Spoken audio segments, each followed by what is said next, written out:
Alright, playing around with my Drake L7s. I recently bought, I've told my L4B story before, and I've got an L4B too, but I got a couple of L7s, and I'm going through them. They need a little work. Very nice amps, maybe not quite as robust as the L4B, but pretty close. But this one is more about during the 1970s, late 70s crackdown of illegal, amplifiers and illegal CBers, the FCC made it a few rule changes and made it illegal or highly illegal to sell amplifiers that would work on 10 meters. They tried stuff before then, like amplifiers had to have 100 watts drive because they figured, CBers had 4-watt CB. Back then it wasn't a whole lot of high-powered radios going along, in the 70s. That stuff came later. CBers did have, amplifiers, small ones, large ones, but, I guess the FCC thought it would be too much of a problem for a CBer to get a driver, to drive the big ham amplifiers, but that didn't work. The 100-watt drive thing didn't work. So not only did that, the FCC tightened up some rules or made some more rules, and they made it illegal for a manufacturer to make and sell new amplifiers that were capable of transmitting on 10 meters. And hence you'll see a lot of amplifiers to this day, they just have 15 through 80 meters. And they also used a few tricks to keep the amplifiers from working on 10 meters. And one of the things this Drake did, if you see the schematic at that LP filter, LP normally stands for low pass filter, and that's circled there, right, the yellow. They added that so-called filter, and I guess in a way that was a filter, and what that filter did was block 27 megahertz.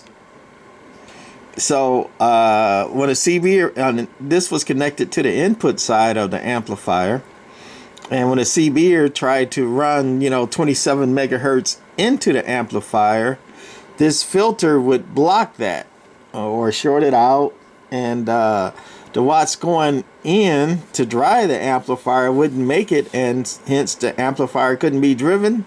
No power out.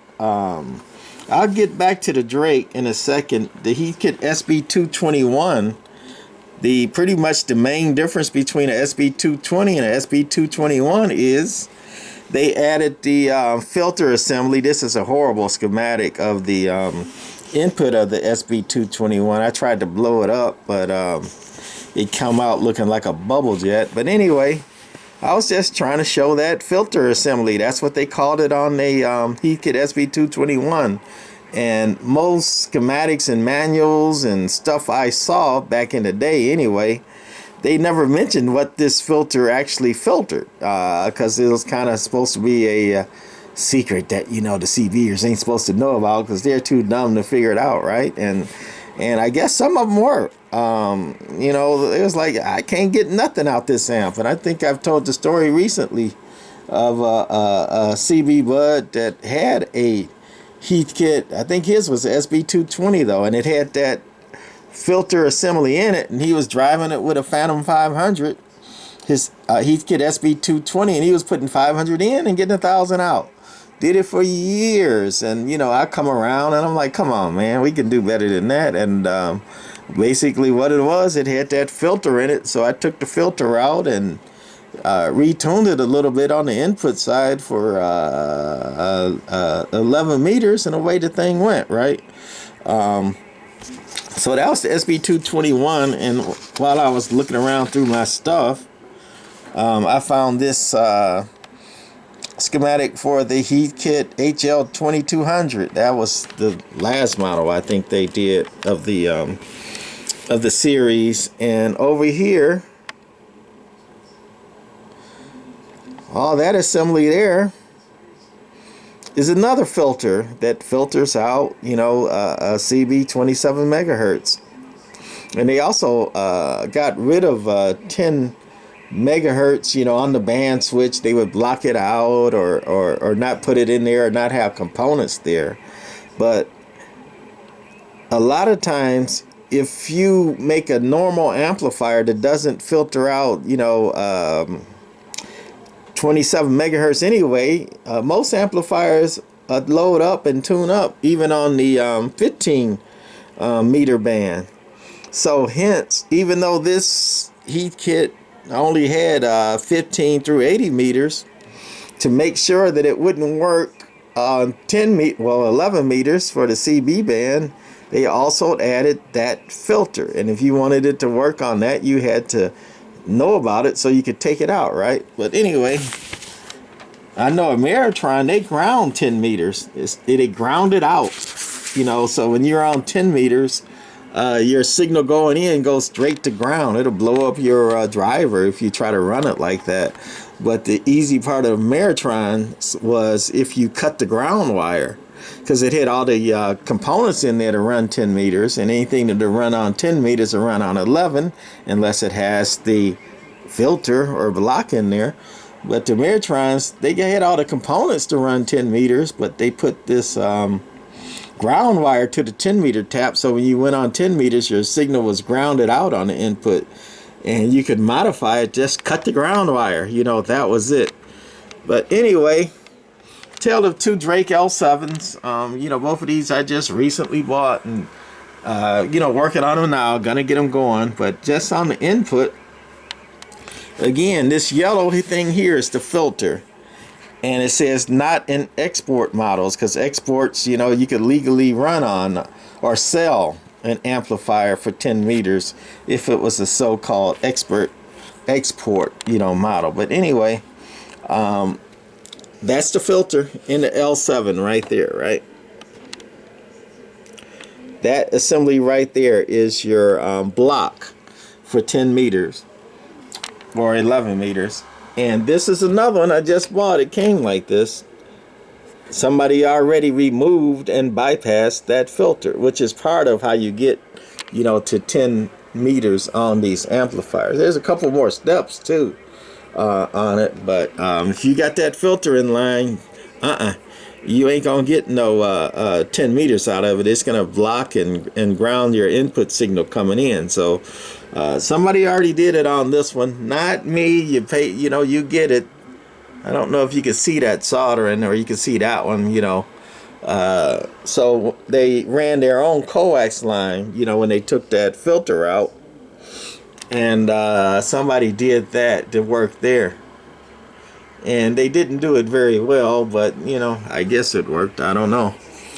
I haven't got that far yet. But one more thing you had to do to get this thing to work on 10 meters or 11 meters, if you see that circle, export models only, that cap was in there for the export version that would work on 10, 11 meters.